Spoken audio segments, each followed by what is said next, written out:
Are you hungry but only have 30 minutes to meal prep? Then download my new e-cookbook, What to Meal Prep, at successfitnessstore.com.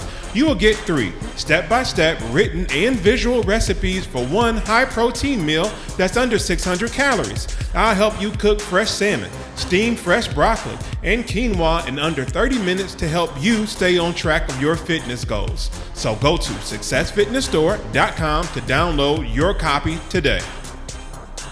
Welcome to the Success Fitness Podcast. I am your host, Christian Evans. This podcast is about helping improve our relationship with nutrition and exercise to achieve success in our fitness journey.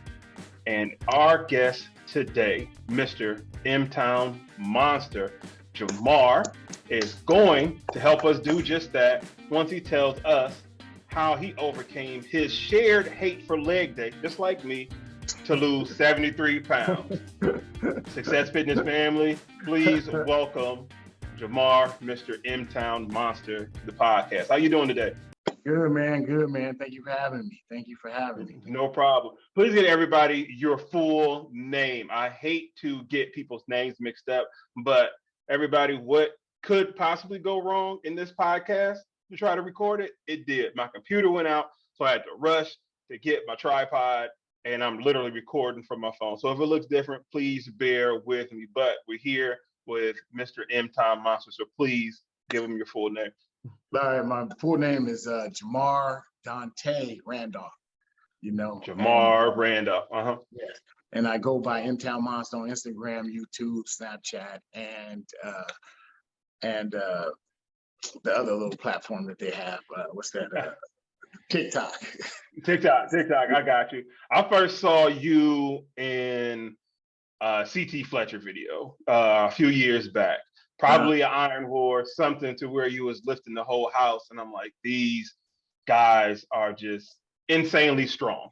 Yeah. Just insane, just crazy. It's the amount of weight these guys were lifting, and I'm not saying were as in past tense, as if he still can't or don't, but he looks mighty different right now, more cut up, more in shape, more just a better version of him. So yes. Give everybody, your origin story, where you're from, and what made you decide to drop 73 pounds.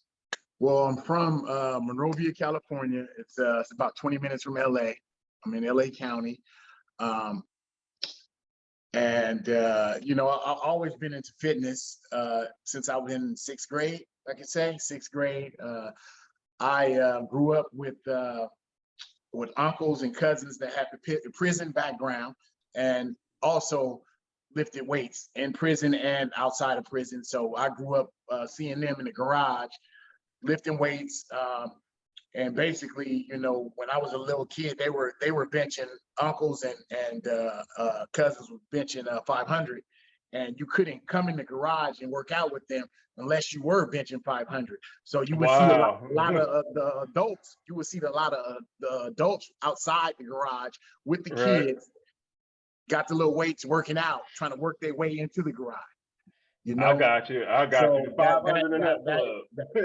That inspired me to when I said, when I was able to start lifting weights, I was gonna lift weights, and I started in 6th grade. Okay. So from there on, I've always been into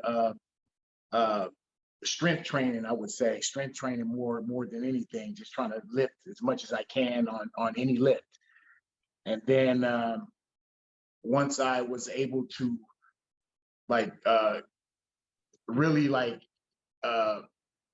mainly after high school is when I really developed, being real strong and everything. When I got to my potential, where I knew I can get stronger and be stronger. I started in the garage, just like my uncles and cousins did. Started in the garage and worked my way into a gym. Okay. And once I got into a gym, that's where I, basically developed more skills on how to lift, how to basically how to properly lift and everything. Gotcha. So I used that, throughout the years to get to the point to where I am now. But once I entered the gym, I was like everybody else. I was scared. I was nervous. I was working on a lot of machines because I didn't want to get on free weights because I figured I was a big guy and I didn't want people thinking I was weak. Right. I had that same kind of love-hate relationship with machines. It's like I think that would make me look weak. Yeah, I got you. I totally get it. So I went from there, that's where I basically, my name got developed. My name, one of the members in the gym was calling me M-Town. They was like, M-Town, where you from? You from M-Town? And I was like, yeah, from Monrovia. And they was like, you a monster. And then we put that together. M-Town Monster was born. And I started off on YouTube. There was no Instagram, there was no TikTok, there was none of that. Right. There was only YouTube and I think Facebook and what's that other platform that everybody's on? Everybody was on back then, MySpace. Yeah, okay. MySpace days, yeah. Yeah. I got so that's so I chose to go to route YouTube, and then I started uploading videos. Okay. When I first started uploading videos, I was already like 450 pounds strong, bench pressing. And that was my passion because that was the only thing that I seen my uncles do. I seen them curl and do all that, but bench pressing was my thing. Gotcha. So I met a guy that was involved in powerlifting. And, basically he told me if I can put him on YouTube and get him recognized, he'll teach me how to build my bench and get stronger. Okay. So we did a trade. I put him on a couple of my YouTube videos and they blew up. Blew up because he was already benching 600 and some pounds already. Jeez. Yeah. Gotcha. So that was my first time ever seeing somebody bench that strong. I would see it on YouTube, a couple people, Eric Photo, and Scott Mendelson. Those were only like two, Hollywood Henderson, CT, those are only like a couple people that I've seen that lifted a lot, but I didn't see it in person, only on video. Right. So to see this type of stuff in person was like, I knew that I can get to that level, So I kept at it, got into powerlifting. I became an international elite bencher, which made me top 10 in the world at the time when I was in it and bench pressing. So that's how I gained my notoriety. People knew me from that. I was a big dude. I was overweight, but I wasn't how would I say that? I was overweight, but I wasn't I didn't have the overhanging belly. I didn't have the back fat. Gotcha. I had built my body to where I was solid. I was a solid dude. No arm fat, no jiggly arm fat, no, nothing. I was just a solid guy. So once, all that, I went through the whole powerlifting thing, and then COVID hit. Boom. Gotcha. And then when COVID hit, that's when I was on the verge of giving up the powerlifting. I was going to give up the powerlifting, but I wasn't going to give up my heavy lifting. I gotcha. But when COVID hit, I got a full gym in my garage, squat rack, 2 benches, bars, curl bars, dumbbells. I got everything, treadmill, all that. And I started off good in the garage for the first month or so. And then after that, I kind of lost love for it. I got you. What was going through your head at the time when you were teetering, just not powerlifting anymore? What was going through your head at that time? At that time, I had already made the decision that I was going to change because I knew that I couldn't. Wait, hold on. Okay, you said what was going through my head. Okay, so first of all, what made me have what made me want to quit powerlifting or just stop powerlifting was because I felt at that time, as being a bench presser, a bench only guy, we wasn't getting the notoriety that we deserved Okay. in the sport, you know. Okay. And we would go to competitions, and Okay. I can tell you right now, when my name was on the flyer, I would bring people in. People would come to see me lift all the time. So the crowd would be full of people looking for me to lift. So if I'm bringing all your door money, if I'm bringing, you know, all the people to come see, you know, why I can't win when I win, why I can't win the good prizes or the money or something like that. You know, all I Right. got was a medal, and the rest of the people won, you know, where they won like supplements, bags, cash Yeah. prizes, and all that. Yeah. You know, I but got you. I'm the big name, you know, on Right. the Right. team, you know. Right. So Right. it became a point to that, to where I was like, you know what, man, this is not like, you know, because in powerlifting, you have to buy in a membership, just like any other sport, bodybuilding and all that. You have to buy in a membership, and then you also have to pay for each competition you do. Okay. So some competitions that I would do, I would pay for it, and then I would get my money back because I would win and get, you know, the cash prize. But they had stopped all that. They said, you know what, we're not going to pay the bench only guys no more. Okay. So it kind of like, do I want to do this? Do I want to beat up my body? You know, from coming from a person that's been to the ER, to the urgent care, to fucking medicine doctor office, like you know, in the time span of a year, maybe 11 times getting cortisone shots. Jeez, I got you. You I know, in got my you. elbow, just to get through training, just to get through, Got you you. know, competitions and all that, man. It wasn't worth it, man. I know I got probably Right. some type of nerve damage probably gonna come along soon, because I done got so many cortisone shots in this one elbow. I Wow. tore my body up, man. Tore my body up. You know, Wow. What do trying to you reach. think was the reason there? From what I'm hearing, it almost sounds like a disdain for bench or bench only. What's your theory or reasonings on why they kind of like was like, like we don't want to do that no more, or we don't want to focus on that You anymore. know, but the thing is, I didn't do any competitions. That was the thing. I would do the invites only and the big events. So I would only do those events. So, you know, the smaller meets, they wouldn't get that many bench only guys. So sometimes they would say, okay, we're not gonna do that in this meet. We're gonna just have full power and push pull only. We're not gonna have a bench only class, because they will only get 5 or 6 guys. I mean, they will only get like 3 or 4 guys that would do bench Got only. you. So they would stop. And then when I would do the smaller meets, see, they put out a list. They used to do this. They stopped this because of me. They used to put out a list. They used to put out a list like 3 weeks before the competition, and then like who's gonna be there, and then you would see the bench only class drop, because people would drop out because they knew Wow. they couldn't win because I was there. Oh, that's some sucker shit, man. That's Yeah. crazy. So they came to me and they said, well, this is the thing. They was like, we're gonna stop. I got a call from the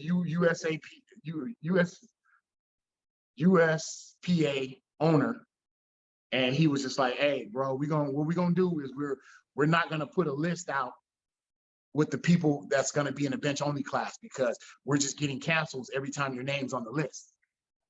Wow. So we're gonna have to either not put you on the list, and then when you come, put you on the list like that, or we're just not gonna put the list out until a couple days before. You know, because people were dropping out, and it's all about money. It's all about money. Right. I You got know, you. You're right. if people drop Right. out, they lose their money. I got you. So they I like, got look, you. we had 10 guys, and then when they see your name, we only got 3 guys now. Yeah. You know, That's crazy, because it's a competition. It's a competition, and you know everybody can't be winners, But at some point in time, if everybody wants the number one, spot, Yeah. but it's like, where's the love? Where's just the fun, the camaraderie, the brotherhood, Yeah, and it nah, just to be they didn't around like that. See, that that. was the thing. Once they seen me on YouTube, that was it. That was it. They was I like, got oh, no, we can't compete with this guy. And like I said, it was, you know, in California, I was top 2 in California. The number 1 guy in California was the guy that I was training with. So got you. I had a good advantage. And then on top of that, he was number 1 in the United States at one point too. So we were a tag team combo, I got you. until I we got you. finally came to a point to where we separated. He went his own way and I went my own way. But anyway, so it was that was at the tail end of when COVID hit in March. Got you. So I was Got already you. on the verge of not competing anymore. I I got was you. on the verge of not competing anymore, but I still was doing YouTube videos and I still was doing videos in the gym, workouts and stuff. So once the COVID hit, I thought personally that my YouTube was going to grow more because not everybody could go to the gym. Only thing they could do was watch YouTube. Right, right, right, right, right. It happened like that. For some reason, the YouTube went down. I got you. I got you. And I was just tripping off that, like, how is it going down when nobody's working out? Like, and a lot of people no work, no nothing. A lot of people, I thought maybe they would be on their phones and looking, but the YouTube Yeah. went down. Just my love for lifting just went. It went from missing one day to turn into 1 week, turned into a month. Wow. Okay, I got you.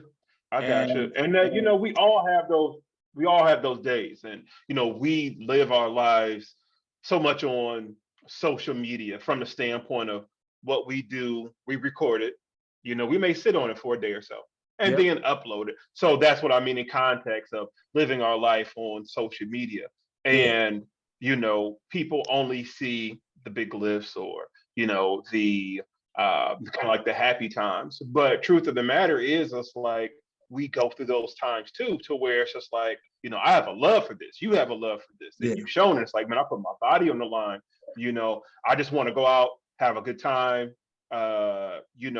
show off from a standpoint of being in front of the people. Hey, this is what God blessed me with. yeah, This is yeah, human strength. These are the possibilities that a human can reach if trained right. It's like, okay, so you all should want to see this one way or another, but then the competition, it goes from 10 to 3, and then I'm looking at you like you're the problem for being great.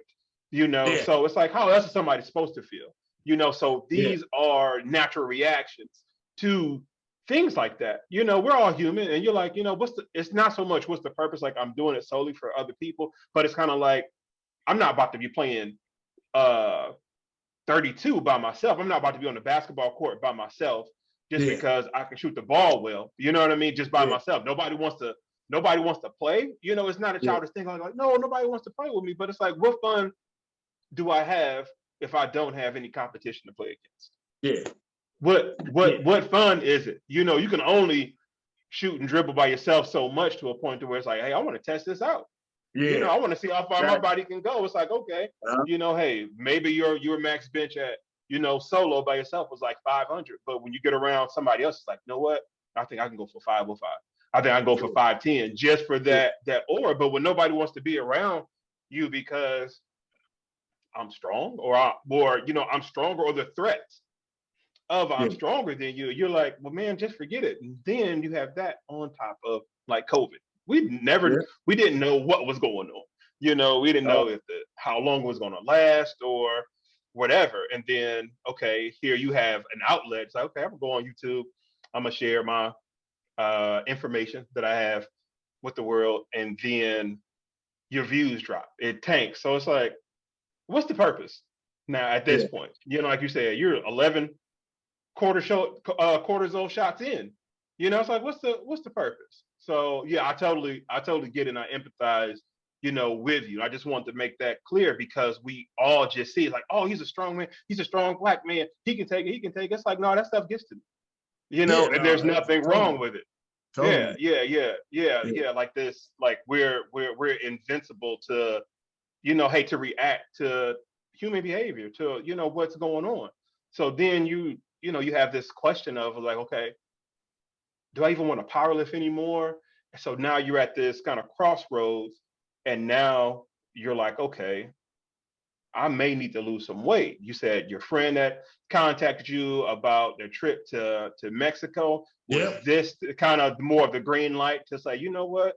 I'm Yep. not crazy. I'm not crazy for thinking to kind of let me pass on power building. Let me try to drop some pounds. So tell us about that Cancun, or that was a Cabo invite that you Cabo, got. Yeah, yeah, yeah, yeah, no. yeah, yeah. So what happened with that? It was right on the tail end of missing week turned into a week, turned into a day turned into a week turned Right. into a month. It was right in the middle of that. He gave me a call and he was like, "Look, I'm thinking about going to Cabo, Mexico for my birthday." And I was like, "Well, it's COVID. Is it open?" So, he was like, "Yeah, it's open. What you got to do is just take a test when you're there to come back and this and that." So I was like, "Okay, well, we can go," and I had about 2 months, I say month and 2 months before the Cabo trip. So that day, I got my ass off the couch that's behind me I got and, you. and started back working out. I told myself I was going to do a diet.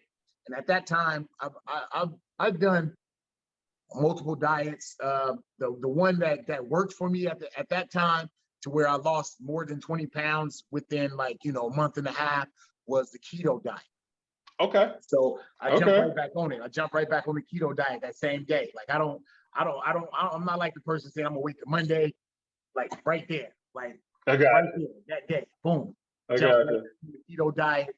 Went in the garage, I worked out, and I said, okay, this is what uh, I need to do, to be able, because at that time I had gotten all the way up to 360. I think it was like Gotcha. 360, 365 I had got up to. And so I was embarrassed to take off my shirt.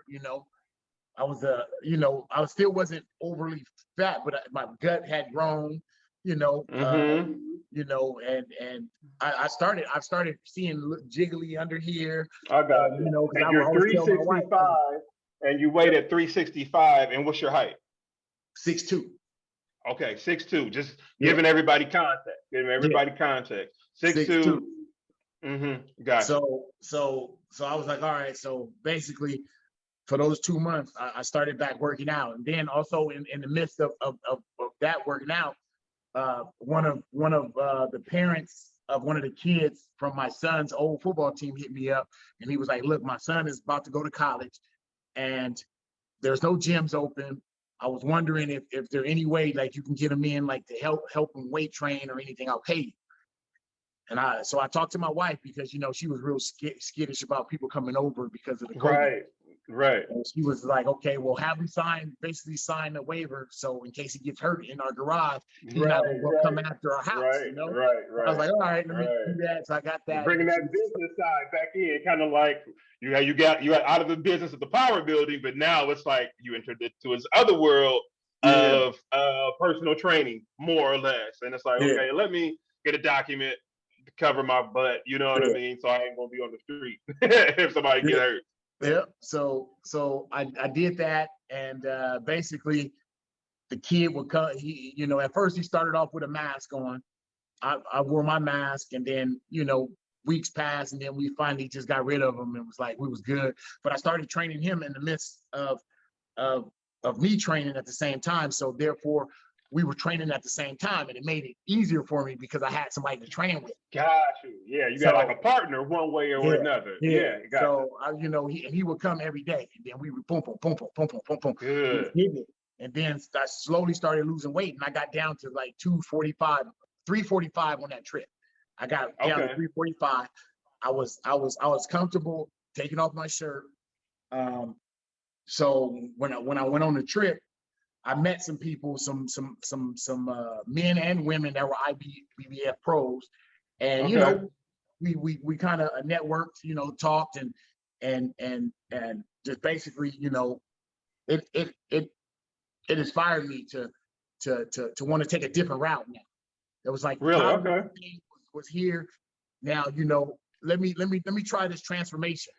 Let me see if I can put Now, my what stood out about, if you could recall, the conversation or conversations you had with them to make you say, okay, I want to go this route, or let me just try it. What stood out in the bodybuilding? Because they were asking me as if I was the pro. They were talking to me as like if I was a pro. They were like, "Bro, you big, da da da."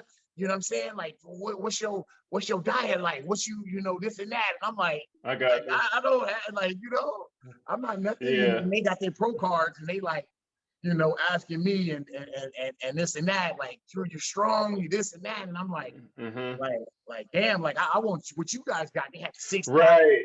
they had the huge legs. Right. They but the only thing they didn't have was the height.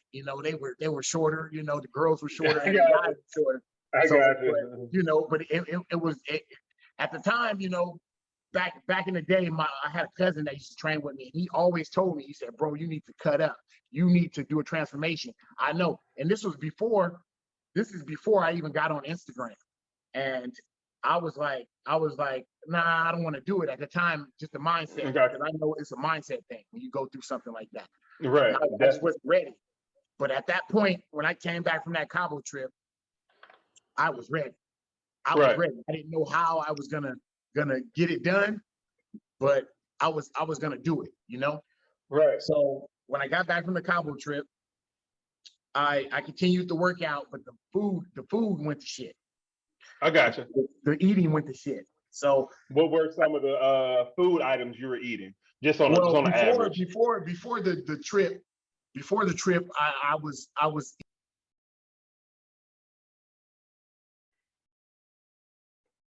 Your microphone went out. Wait, okay, on. Go ahead. Yeah, your microphone that went out for a second. Yeah, no, somebody just called me. I got you. So basically, I was eating like chicken, steak, pork, and I was eating a salad. I made the salad was my side dish. And so basically what happened was I got tired of the salad. I to this day, I can't mess with no salad. Was it romaine or was it spinach? I tell people all the time, like, dude, a salad is not your savior for a diet, man. The salad always run to salads when they want to diet. Right. Salad is not your savior. So when I came back, I started back eating like rice and everything, and then I started gaining the weight back. And then I said, you know what? I don't want to do keto. I want to do something else. So I didn't really worry about it then because I was having too much fun with the working out. I got you. And so when the gyms started back opening, I didn't get a membership yet because my wife was still like nervous about the COVID stuff. So she basically was like, "No, don't go back to the gym yet. Don't go back to the gym." And I was like, "Okay." So I continued to work out at home. Still was doing my shit at home, and I still was still trying to just get myself back to where I was. Because when I was 325 when COVID hit. Gotcha. So I was trying to get just back down to theirs, and I would have been good. But our house was getting remodeled, the living room, kitchen, one of the bathrooms. So all the furniture had to go to the garage. So therefore my gym was destroyed. Man. So she told me, she said, "You know what? You can go back to the gym." And so she was like, "Do you want to go back to 24 or do you want to go back to another gym?" And I told her, I said, "You know what? I want to go to a different gym, but it's in the same area and it's more bodybuilding based gym. And it's called Foothill Gym. It's in Monrovia." And so I went. Man, I swear to God, as soon as I walked in the gym, the owner, his son, greeted me at the front desk and was like, "We're so happy to have you here," because people knew me from YouTube. So I got you. They knew me from YouTube, and they were just like, "About time you bring your ass here." I got you. That you brought your ass here. We've been, because they've been in Monrovia longer than the 24-hour fitness that was there that I was training at. So when I went in there, man, it was just so much love. The trainers, some of the trainers already knew, from the trainers, the staff, the owner, his son, everybody was like, loving. And then one of the trainers that mainly trains most of the people there for to get their pro card, I had a talk with him. His name is Brown. He's a good trainer, good nutritionist, and he got more than like 15 IBBF pros under his belt that he got from ground up to getting a pro card. So he me and him had a conversation, and I told him I don't want to lose my size. He said, bro, look, I'm gonna tell you right now, when you lose weight and you get cut, you're gonna look bigger than you are now. Gotcha. Like, nah. He was like, bro, I'm telling you. So I was like, all right. So I still had it in mind, but the thing is, I didn't want to go into a diet and just fall off a month later. I knew that it was a long fought battle. So I basically did my research. I didn't fuck around with it. I did my research. I found different things that I knew I can eat and that I can lose weight. I've been doing this fitness shit since I was in 6th grade. I never knew nothing about calorie deficit. I didn't know nothing about it at all. So it was just eat and just live heavy. So Brown, he told me about it, this and that. He was like, you got to restrict your calories. And, when you restrict your calories, you're going to have to add complex carbs, you're going to have to protein, you're going to have to do this, you're going to have to do that. And prior to me even doing keto, one of my buddies told me to get on MyFitnessPal. He was like, get on MyFitnessPal and track your food, bro. And I didn't listen to him. And until I went on that Cabo trip and them IBBF pros, the men and the women that I met, they told me they track their food. And they was like, they're not tracking on vacation, but normally when they get back, they track everything.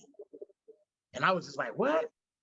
And I was like, fuck, man, I got to do something different, Yeah, just even thinking about that discipline of, man, I got to write this down, or however tracking looks. I mean, obviously it's one that, in the MyFitnessPal app, it's like you said, it's another discipline. Yeah, it's like it's another discipline. That's why I try to tell people. Yeah, what you're already doing. Yeah.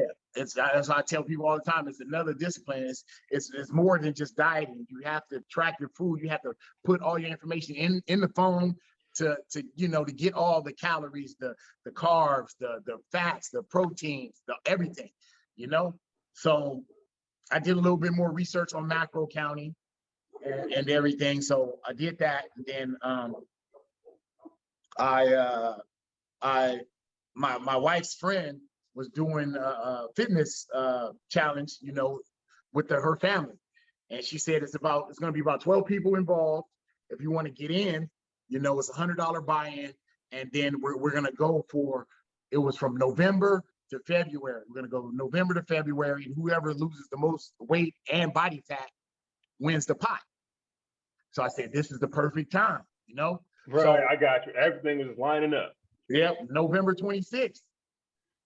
That night, I went and weighed in, and that was the night I started counting my macros. I had already got on MyFitnessPal. I had already put my numbers in and seen how many calories that I can eat to stay in a calorie deficit, how much protein and fats and carbs that I had, and I was keyed into it. I didn't start off right. I didn't start off right because I was fast. I was always fasting through breakfast from years ago. I had ate breakfast from years ago, Now I told myself, you know what? I got to add breakfast back in.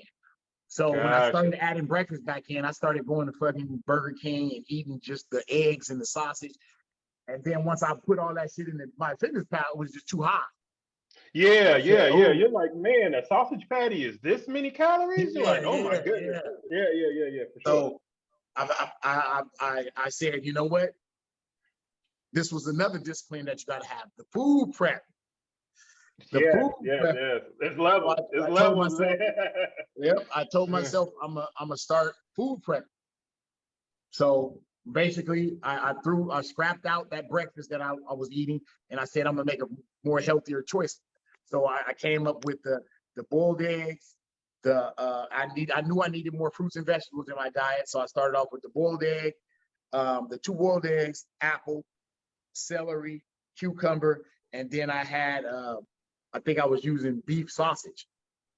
And Okay. then the beef sausage started to be high too from the amount that I was Yeah. eating. So I sacrificed the beef sausage for turkey sausage. So I learned on You the way. made I still was adjustments. losing weight. Yeah. I still was losing weight with the beef sausage, Yeah. but I still wanted to get my health down. I wanted to get the sodium down. I wanted to Yeah. get the cholesterol down. And so I sacrificed the beef sausage for turkey bacon. Right. And at the time, I hadn't never even had turkey bacon before. This Right. last year, I had never even ate it. I was like, nobody want to butter turkey bacon, And so I got you. I Right. sacrificed and started eating the turkey bacon. I was like, oh, this is good. Yeah. Yeah. This is good. Yeah. Right. And so I started getting the turkey bacon, the lunch. I started measuring my rice.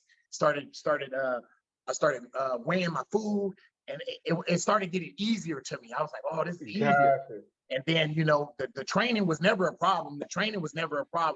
I just took the bodybuilding mentality mixed it up with a little strength training from the powerlifting side. Mm-hmm. And basically all bodybuilding movements, but heavier on the strength training side.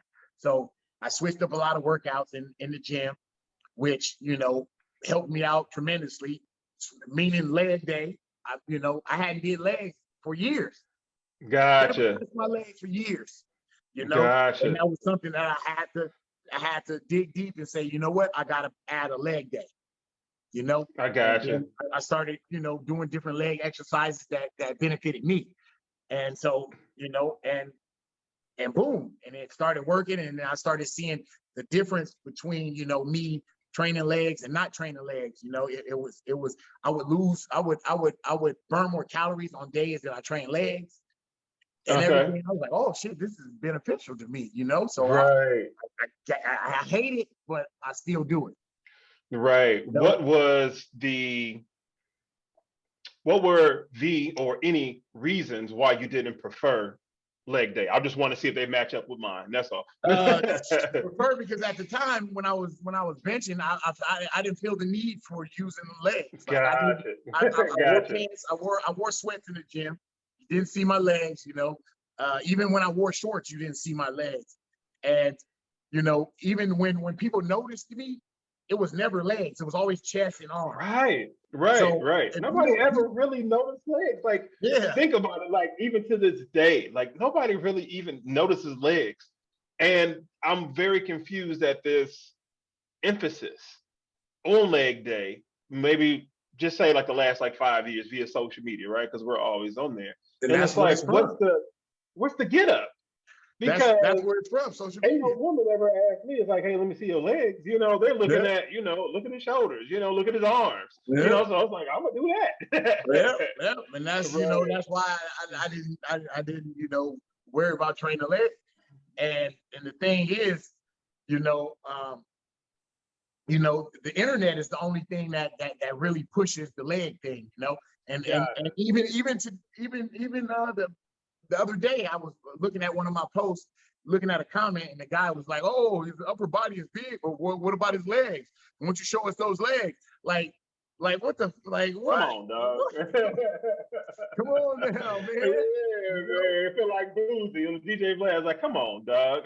You understand legs now from a standpoint of first off, it's like if you've been benching heavy, you pretty much all your life without excessive leg power, that just goes to show you how truly crazy strong you are. Yeah. I would even say for me in the last 6 months, I've been learning how to utilize my legs for leg drive for bench pressing. On the bench, a lot more. You understand what I'm saying? It's like I understand it from the importance of that. But just to wear hoochie daddy shorts and lift my legs up like I'm a woman or something, like I'm gonna wear a cutoff skirt or something. No, you understand what I'm saying? You understand what I'm saying? So it's just like, but you made a good point. You're like, okay, I did leg exercises that benefited me. My personal reason, I don't care for leg day because sometimes I get too into it and I look up, I'm like, man, I only got 15 minutes left before I get to my next client. You know, I personally feel like, no, I need about at least like an hour and a half because there are certain things on how I just want to just do things, Yeah. right? As far as versus just, okay, let me do 3 sets of 8. It's like, no, I just rather do like 4 of 20 on Yeah. something if that's possible, whether it's like Yeah. leg press or whatever. I'm a high Yeah. rep guy. I like Yeah. high reps. If I can't do high reps, I personally feel the workout doesn't count. But that's just me. That's Yeah. just my mentality, you know. And then it's like, okay, I want to do high reps on at least like 5 different exercises. But I like the way I feel after leg day. I just hate thinking about it the day before. I'd rather do Yeah. chest. I'd rather do Yeah. back or something Yeah. like that. I Yeah. got you. I got you. Yeah. So So listening to your story, you go from, you know, powerlifting and the kind of downfall of that, you know, from your angle, from, you know, lack of competition to some way they are blaming you for the reason why they're not getting money, more or less, yeah. right? And you're like, all right, forget it all.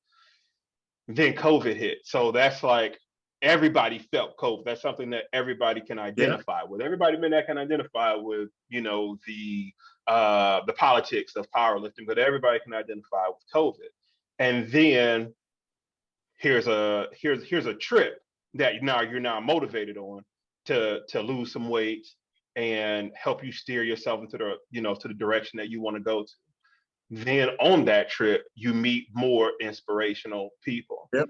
They then put that battery in your back and you just go full bore going from there. Now you go to another gym that's just more open for that. So it's like you really have to kind of go through some type of hell in order to get to like paradise. And that's just what Yeah. I'm getting far Yeah. as from you. You know, you started off with all this love, which you still do, but it's like, man, it just hits you, you know, in your gut when it's like, man, like I'm just looking to just work. I'm looking to play. I'm just looking to lift. And it's like, nah, you know what I mean? You lift too good.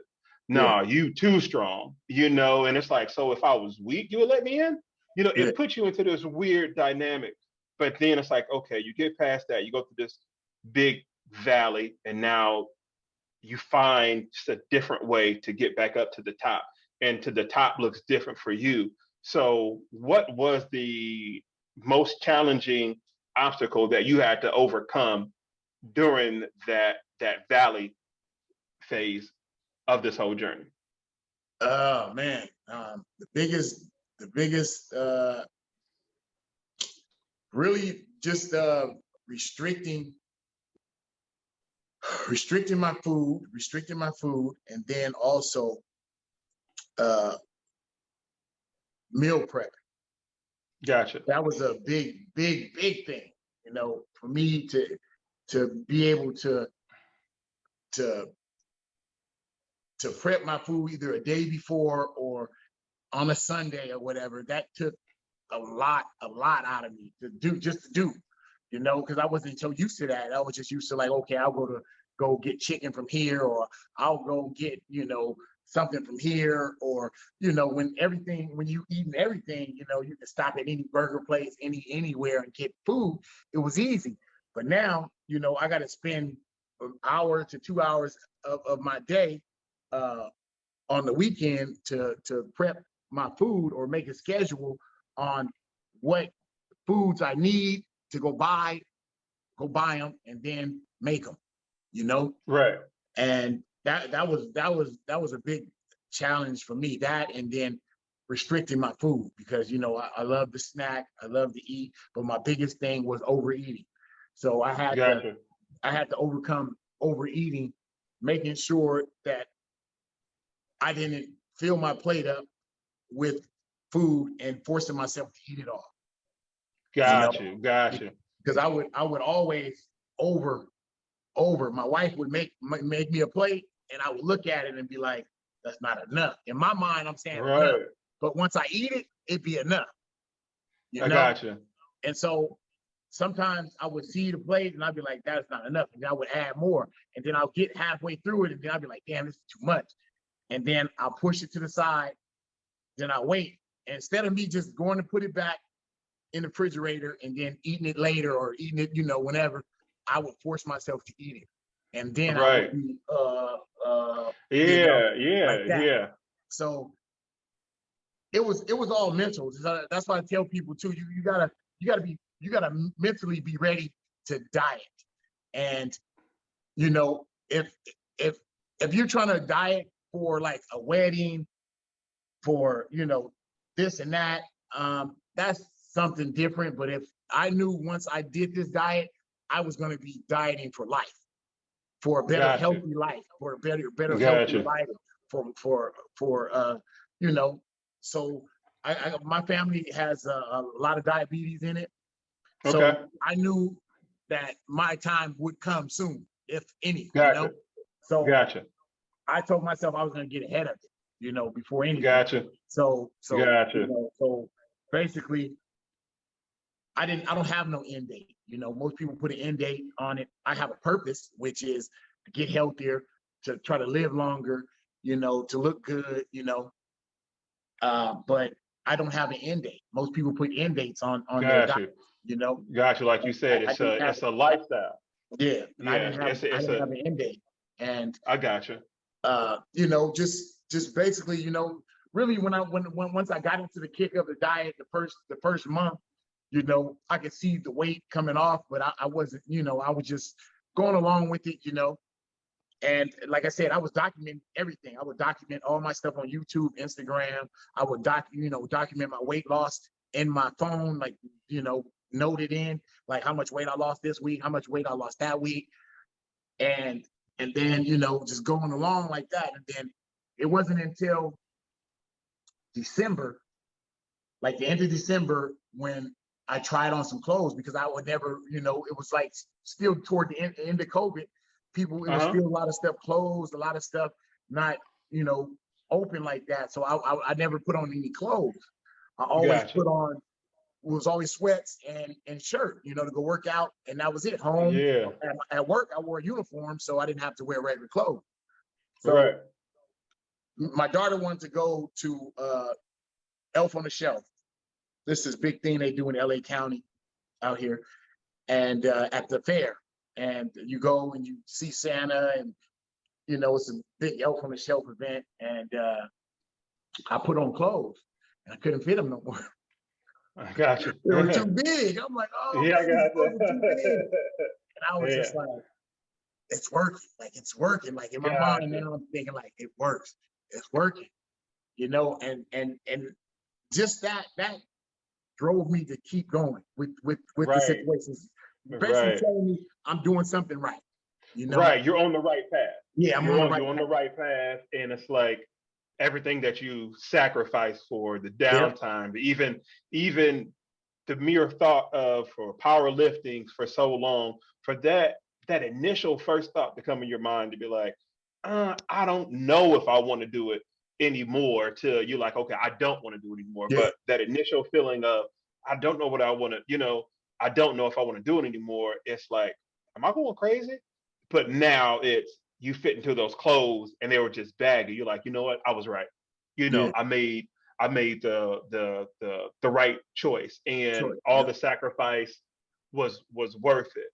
And so, with that being said, what is the major life lesson that you learned out of that you can share with others who are looking for more inspiration? Man, I tell others, man, that it's possible for for you to do. I didn't think I could do it. I was a late night eater. I was a overeater. I was a snacker. I was a McDonald's, order stuff on McDonald's app, order stuff on the Jack in the Box app, order stuff on the Burger King app. I used to be a big eater all the time. Fast food all the time. Me and my daughter, we used to love the weekends because we used to always eat fast food, and that was our thing. During the week I used to eat fast food. It was just so convenient for me. Right. And then and you know for you to be able to give that up and eat a healthier lifestyle, for me to give that up and eat a healthier lifestyle, even like my friends, they couldn't believe it, because they hadn't seen me because of COVID stuff. A lot of people Right. moved away. A lot of people just, Right. became self, just doing their own thing, and wasn't really like getting together with friends because of the COVID stuff. So when they first seen me after that, they was like, what the fuck? Like, you just a totally different person. And I was Right. just like, yeah, like, I lost the weight. Like, I feel like I'm happier. People can see Good. I look happier, I look happier, you know, it's a lot that comes with it, on your end. You can't be lazy on a diet. You can't be lazy. You gotta want Right. it. You gotta want it. You gotta want it. The consistency, all you need is discipline and consistency on anything that you do. The motivation, people always put things on the motivation. Consistency always going to bring the motivation back. Sometimes the motivation is going to go away. Even now, sometimes I'm not motivated to fucking train. I'm not motivated to do this, but I'm still got my discipline, and I'm still consistent on doing it. I'm gonna do it and do it and do it until I'm programmed now. I'm programmed now to look in the back of the box, to look and see how many calories this food's Gotcha. got. Gotcha. I'm programmed now, and I make sure I get my fruits and vegetables every day. I make sure that I eat enough protein. I make sure that I get my carbs in, and Gotcha. I always watch out, and it didn't rub off on me. It rubbed off on my daughter. She lost weight. My wife Okay. lost weight. Awesome. It helped everybody. Once everybody Right. see me doing this, I got, right now, on Instagram, everybody showed me so much love. Instagram, YouTube, they show me so much love. When I was powerlifting, people showed me love. People showed me love. But this love in this realm of fitness right here, this transformation, fat loss, weight loss, is a totally different love. When I Gotcha. when I won Iron Wars 2 and with CT at CT Fletcher's gym, Yeah. when I won that I thought that I was going to be the biggest thing on Instagram and YouTube, I which got you. it I didn't got it you. didn't do nothing for me. I It got gave me you. some notoriety, but it didn't give me what I thought I was going to get. Gotcha. Understand. So I was kind of Totally disappointed understand. in that. And then I've done multiple videos with CT to where I thought that it was going to blow me up, that I was going to be this big. No, what blew me up was this transformation right now blew me up bigger than anything ever blew me up. More people, notice me, more people reach out to me, more people subscribe to me, more people follow me, everything now, because, they seen that I did this and did that, and you all, it comes with the haters, people say, oh no, I know you're using drugs.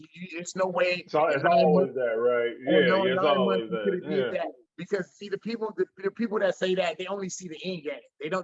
didn't see the start, and they didn't see the journey, Right. and Right. and, They and didn't the journey, see, man. oh man, I got to eat turkey bacon now versus the beef sausage, or Yeah, I'm going from beef sausage. Now I was eating the pork patty, breakfast sausage. It's those things that people don't see, and it's like, when I saw your transformation, I'm like, man, I seen that guy on CT's video. I'm looking back, I'm like, okay, is this the same guy? that was Is this the big. same guy? And in my eyes, it didn't take that long, because once again, we'll see something one day, and who knows, you could post something today from 4 years ago. There's something that I Oh did. yeah, You know what I mean? Post something from 4 years ago. You think it's today. Whatever. So with me knowing that I do that, I understand there's a possibility of somebody else doing that. So with that being said, it's like, I understand how when we're watching people's lives on social media that we think everything is, I'm saying, right now, right now. But those tough nights when you're like, man, I really want some pancakes or something. It's like, yeah, man, no, let me, just eat some crazy. fruits and vegetables. Like nobody really sees that. And you bring up a good point to where it's like, okay, when I'm, powerlifting, one way or another, showing these feats of strength, it's receptive, but not as much, because you come to realize it's like people in general, I think they like lifting weights. I don't think they may love it like how you love it, to Yeah, a point to where it's like, yeah, I'm gonna get this shot in my elbow, but I still got a session tomorrow because I yeah, still left something on my plate. You yeah, understand what I'm saying? yeah, That's a different type of love. Whereas a weight loss transformation shows that it's obtainable, yeah, because a 400-pound bench press to most people is not obtainable, let alone a 315-pound bench press. And when you're getting into the upper echelons of 455, 600, and doing all kind of crazy stuff and doing it for reps, visually, it's not obtainable for more people. You understand? So people may feel a certain type of way. But when you lose weight, it's like, no, you can't do this because they got carrots at the grocery store, at my grocery store, just like yours. You understand what I'm saying? They got celery at your grocery store, just like mine. So the excuses kind of are a little bit more compact. They're not just all over the place. Oh, I can't lift because my range of motion is this, blah, blah, blah. Okay, you know what I'm saying? You get that. You understand? So, like, I get it. I get as far as the weight loss, you know, transformation and the reception of that. And that's how, you know, I started taking more of a closer look at you. I'm like, okay, like, let's see what he's doing. And one of the videos that you have posted, I believe you titled it too, that way, the metal rows, the landmine rows. And I've always watched different bodybuilders and just trying to pick up on different exercises and different things like that. When I'm watching, I'm like, you know what? I've seen John Meadows do these, but okay, Jamar's doing it. I'm like, let me go ahead and try it. I wouldn't try it if John was doing it. You know what I mean? Because in my head, I'm like, John is knowledgeable or whatever. You know what I'm saying? God bless the dead. But it's like when you see a black man doing it, and when you see a tall, like I'm about 6'2" just as well, too. You know what I mean? So it's kind of tough. Like you said, it's like, a lot of these bodybuilders are short. And I was just talking to my friend about just taking things into context about who you're watching. And it's like, no, I finally have somebody that I can watch that's about the same size as me, as far as from height standpoint. And when you did it, I'm like, okay, it makes sense. It makes sense now. You understand what I'm saying? It makes sense now. And it's like, that's one of my favorite body parts to work now as of late is back. So it's going to help me balance the weight out when I am bench pressing. So being that I watched you on Instagram primarily, let everybody know where they can reach you at on Instagram, TikTok, Facebook, or whatever. Man, all my social media platforms are MTown Monster, MTOWN Monster, MONSTA. Facebook, YouTube, Instagram, TikTok, and what's the other one? You got Facebook, Instagram, TikTok, Twitter. Twitter. Okay. All that. But I'm not on Twitter as much because I just don't do Twitter. But I got you. And Snapchat. I'm on Snapchat too. Snapchat. So. I got you. And I will have all that information in the description box. I appreciate you taking time out today for this podcast. Again, apologies everybody. Whatever could go wrong, went wrong. I look forward to every podcast, but this one, because I'm like, no, I've really seen this dude lift this amount of weight. I've seen this guy at CT, but so I was really, really looking forward to this podcast. I just pray it turns out, the right way in comparison. Hey, but we can do it again, man. We can always do it again. Let me know. Yes, sir. Yes, sir. Yes, sir. But just like your story, you hit those lows and you keep going. So I appreciate you, man. I appreciate you. Thank you. And man, just keep inspiring. Man. I'm a stay tuned in. And so I hope you found inspiration in today's episode. This brings us to the end of another episode of the Success Fitness Podcast. Please join my Facebook group, Success Fitness Family, where you can get more inspirational videos, meal prep ideas, and all that. We'll just end the podcast just like that. We went on because it was just pure love and pure inspiration. So once again, Jamar, I appreciate you. Much love, much respect. Peace out. All right, peace, man. Thank you for having me. Amen.